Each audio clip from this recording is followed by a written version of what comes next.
تک روئے، اللہ کرے امتی بھی کبھی کبھی حضور کی یاد میں روئے۔ ایک تو یہ ہماری محفلیں ہیں نا جن میں مجبور کر دیتا ہے خطیب، واعظ، نعت خواں، تو مجبوراً بھی سبحان اللہ کہنی پڑتی ہے۔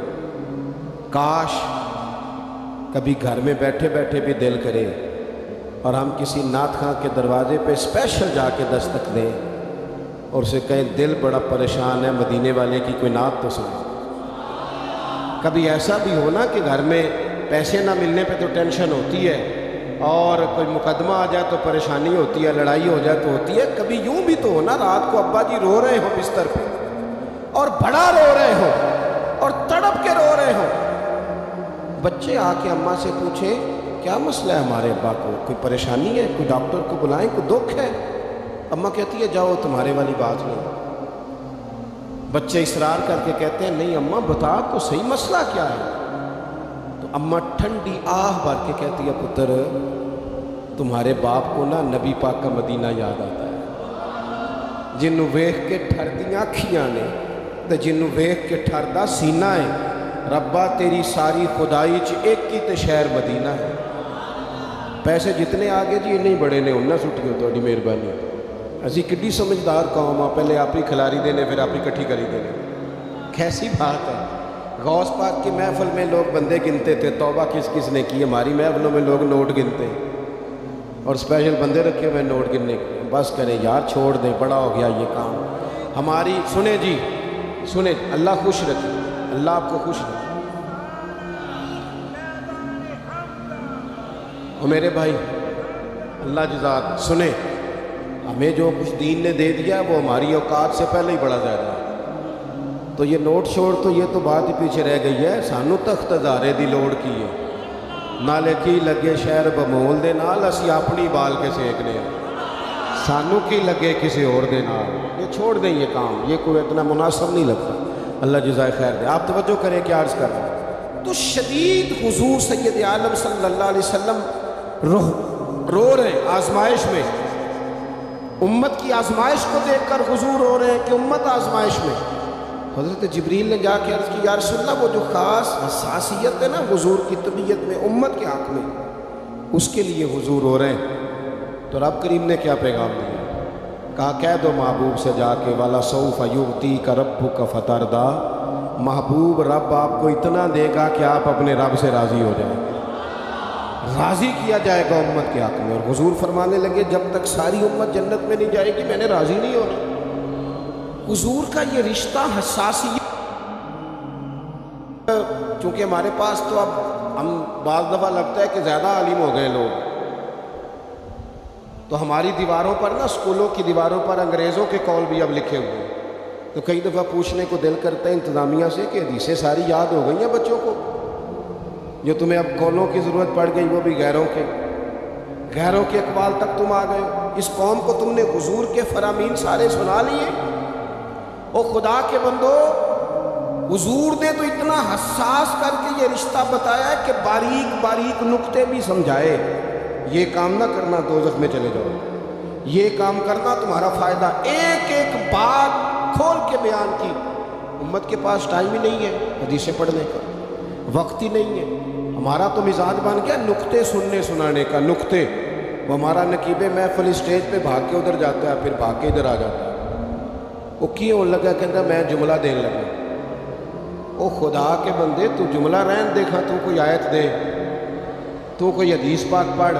وہ پھر وہ بعض اوقات میں تو چونکہ کمزور سا بندہ ہوں تو وہ جب 50 کو دفعہ کہتے ہیں نا تیار ہو جو جملہ دین لگا، تو ایسے لگتا ہے جملہ نہیں آئے گا کوئی ایٹم بم بھی آئے گا۔ بھائی تو دے دے جو تو نے دینا، اتنا پریشان تو کس بات کا ہوگا؟ اور پھر سارے کہہ رہے ہیں جتنے آئے نقیب، نعت خواں، خطیب، سب کہہ رہے ہیں سارا قرآن حضور کی تعریف ہے، تو پھر پڑھنا چاہ رہا ہے تو بھی تو پڑھ کوئی بھی نہیں رہا، کہیں جا رہا ہے اپنی زندگی کے اندر۔ حضور نے جو ہمیں اسباق دیے، جمعے والے دن ٹائم پہ مسجد جایا کرو۔ مولوی نکمہ بھی ہو نا میری طرح کا، آپ وقت پہ جائیں گے تو وہ جلد تیاری شروع کر دے گا، آپ آخری 10 منٹ جاتے ہیں تو وہ کیا مولانا دیواروں کو تقریر سنائیں؟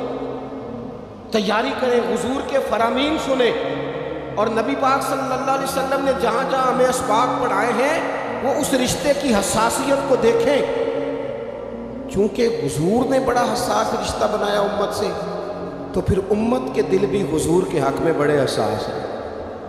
اپنے مزاج کے لحاظ سے نا نرم طبیعت کے آدمی حضرت صدیق اکبر۔ کچھ لوگ نرم ہوتے ہیں نا بیچارے، جو گیا مان لی، جو گیا مان لی، ان کو لوگ تنگ بھی بڑا کرتے ہیں۔ یہ بھی میں آپ کو بتا رہا ہوں۔ وہ جس بندے کا پتہ ہوتا ہے نا کہ جناب اس کے پاس گئے تو یہ اکثر تارے شاٹ بھی رہتی ہیں، تو وہاں ذرا جاتے بھی لوگ تھوڑی احتیاط کرتے ہیں۔ حضرت ابو بکر صدیق طبعاً نرم طبیعت کے تھے، کشادہ روئی، خندہ پیشانی مزاج کا حصہ تھا۔ وہ دیر تک صبر کرنے کے عادی تھے، لیکن ایک دن ان کے والد آئے جناب ابو قحافہ رضی اللہ تعالیٰ عنہ، بعد میں انہوں نے کلمہ پڑھا۔ وہ ایک دن حضور کی بارگاہ میں شکایت لے کے آئے۔ اب کسی اس بندے کی شکایت آ جائے نا جس کی توقع نہ ہو، جس سے توقع نہ ہو۔ کسی نے کہا تھا نا کہ تجھ سے شکوہ نہیں بے وفائی کا، پر تجھ سے امید بے تحاشا تھی۔ تیرے اوپر امیدیں بڑی تھیں، تو نے یہ جو کام کیا نا یہ تھوڑا عجیب لگا ہے، تجھے نہیں کرنا چاہیے تھا۔ کوئی اور کر دیتا تو چلو بات اتنی سخت نہیں تھی، تجھے نہیں کرنی چاہیے تھی، تیری بنتی نہیں۔ حضرت صدیق اکبر طبعی طور پر نرم آدمی، لیکن ان کے والد آئے حضور کی بارگاہ میں، اور بزرگ ہیں اور نابینا ہیں اور لاٹھی تھامے ہوئے، اور انہوں نے بڑی عجیب بات کی، کہا یا رسول اللہ حد ہو گئی، آج تو ابو بکر صدیق نے مجھے تھپڑ مارا ہے، تھپڑ مارا۔ یہ ابھی وہ مسلمان نہیں تھے، شکایت آئی، کریم محبوب علیہ السلام کے گرد جتنے لوگ کھڑے تھے محو حیرت ہو گئے کہ ابو بکر صدیق یہ کام کرے گا۔ حضور نے فرمایا بلاؤ نا جناب صدیق کو۔ حاضر بارگاہ ہو گئے، ہاتھ باندھے، نظر جھکائیے۔ حضور نے فرمایا ابو بکر لوگوں کو تو یقین ہی نہیں آ رہا، تم نے تھپڑ مارا باپ کو؟ خاموش کھڑے، خاموش۔ کریم نے فرمایا ابو بکر سن رہے ہو میں نے کیا کہا، باپ کو مارا ہے؟ چپ کھڑے۔ تیسری دفعہ حضور نے فرمایا بولتے کیوں نہیں؟ انہوں نے نا گردن اٹھائی، آنسو ٹپ ٹپ داڑھی پہ گر رہے، رو کے عرض کرنے لگے یا رسول اللہ باپ سے کہیں خنجر لے کے میرا گلا کاٹ دے، میں سی نہیں کروں گا، پر اس نے نا آج آپ کے بارے میں بات کی ہے، آپ کی شان اقدس کے بارے میں کچا جملہ بول رہا ہے، آپ کے بارے میں کمزور بات کی ہے۔